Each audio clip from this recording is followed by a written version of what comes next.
Okay, so we are here with Dan from Off the Beaten Track. What are we going to talk about? What do you want to talk about?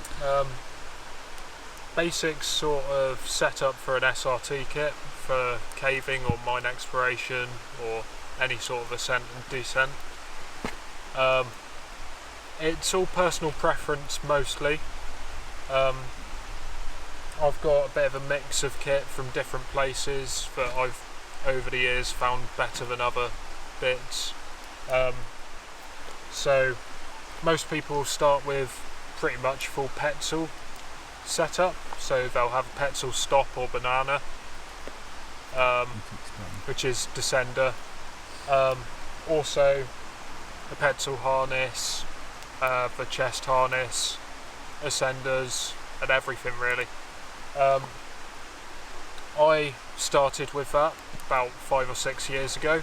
Have worked out what I liked, what I didn't like. Also some of the kit changed over the years, so they decided to make everything a bit lighter and smaller, which I didn't like, especially the chest descender. So I've got a mix of different companies that provide all the different bits, and yeah, so that leads to what I've got today, more or less.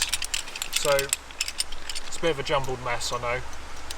It's an Adventure Vertical Technobat harness. I only got this last week. My old harness is it's another AV one, that one there. That's a few years old now, so I decided to get another one. I'm not even going to pronounce how that's said.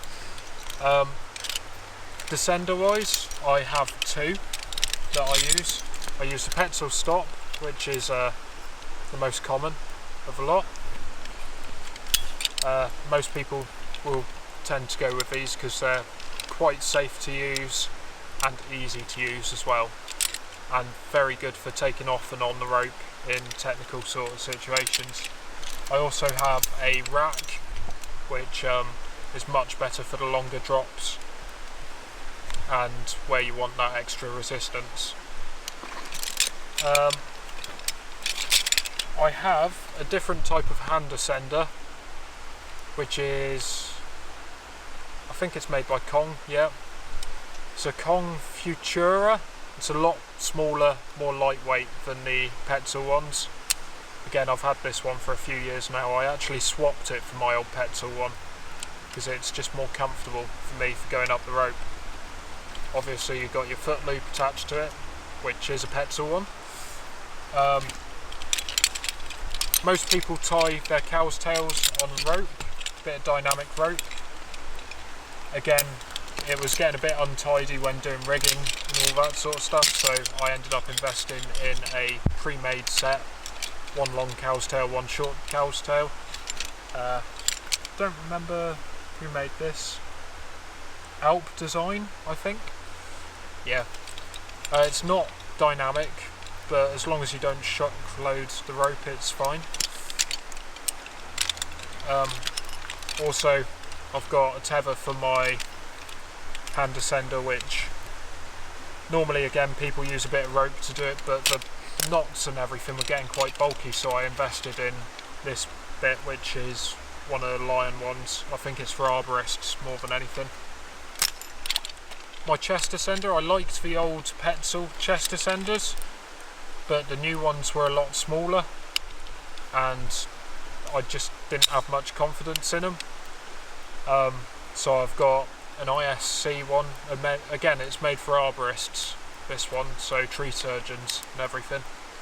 But it works perfectly. It's almost identical to the old Petzl one, just you can still get them.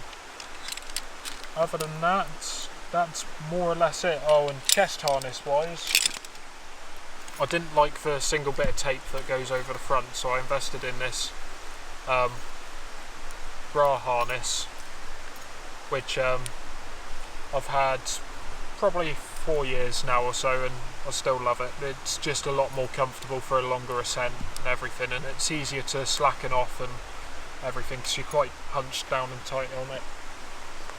Also, number one piece of kit is your helmet. If you're caving, you need a lamp on it. If not, it's not so much of an issue.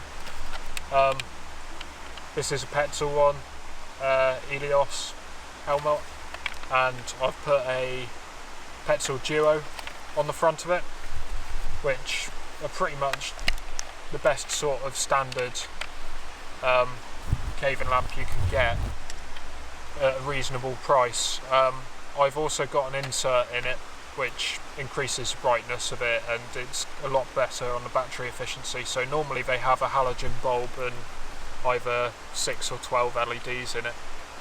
This one's got a little insert in it which gives me different brightnesses, and it lasts a lot longer. It's all LED. That's from Custom Duo, which again I've had that 4 years or so now.